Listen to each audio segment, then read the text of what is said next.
When you and Arlecchino got closer, you never thought you'd actually be in a relationship by the end of it. But that's how it turned out. Luckily for the both of you. However, it meant that there would be some rules. Ones that both of you dictated. You didn't want anyone to find out. And by anyone, that also meant the children. Which was easier said than done. You don't hold hands in the halls. You don't linger too close when you shouldn't. And you can't even stare at her for too long. Anything that would be unusual is suspicious. An Arlecchino, she's at perfect distance. She knows what to do. When you're asked to deliver a report, you do so smoothly. Professional, without any additional comments.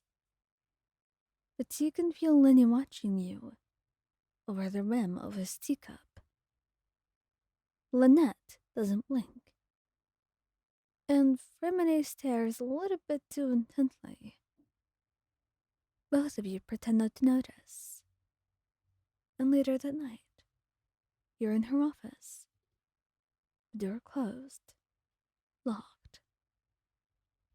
And the silence feels entirely different when no one else is watching.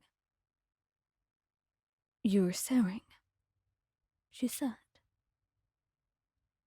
"I wasn't. Not at all. I'm really careful not to do that." "Say what you will, but I caught you staring." "Has anyone told you that you're insufferable, Arlecchino?" She chuckles. "Many. And you lack subtlety. Though I'm sure you've heard that one before." You step closer to her desk, and she doesn't stop you. "Is this really necessary?" You ask quietly. "Yes," she says, and there is no hesitation in her words. "They rely on consistency." She continues. "The structure must remain intact." "It's not like I undermine your authority." "I know. But we still have to be careful. Remember, it is not just the children. We don't want others to know, so you're not used against me." And there is another part that Arlecchino will never voice out loud. But that part isn't certain. She's not sure if you'll want to stay, if you'll like being with her in the long run. And she cannot just do this to the children. To tell them that you're her partner, only to have you flee. But she won't voice her doubts like that. You rest your hands on the edge of her desk, leaning in. No one suspects anything anyway.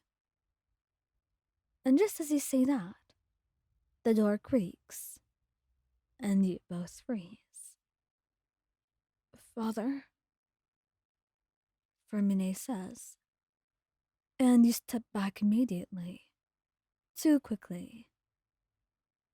And Arlecchino's posture shifts in a blink. "Yes?" Fermine opens the door just enough to peek in. I, Lenny said to ask if tomorrow's briefing is before or after training."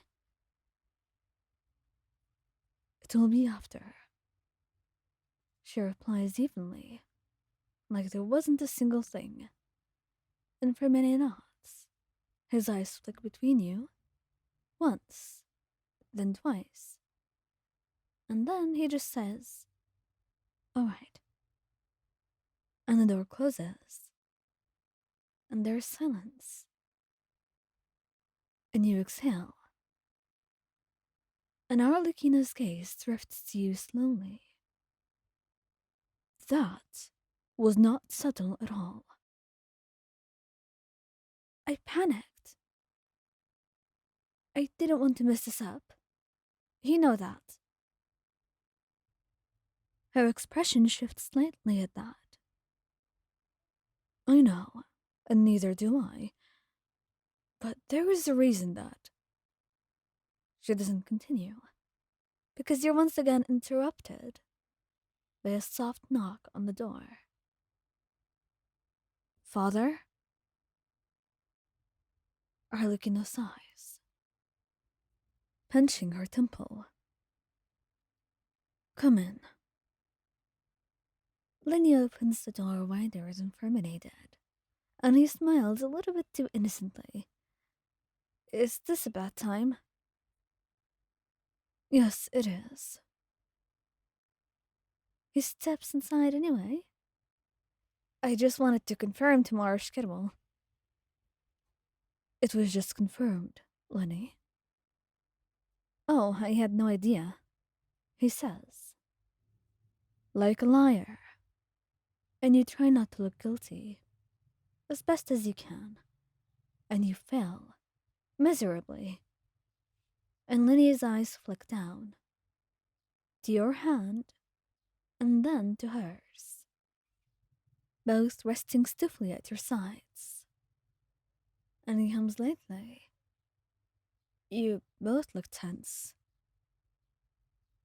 We're discussing work, that's all. And then Lynette appears behind him, silent, watching and observing, and you feel the heat creeping up your neck. Arlecchino, however, does not move. Her composure does not falter. Unless you do have something productive to contribute. You're dismissed. Lenny tilts his head. Right. And he turns toward the door, then pauses. Father? Yes? If you were hypothetically hiding something, you'd tell us eventually, right? You may leave now, both of you, she says. And they leave.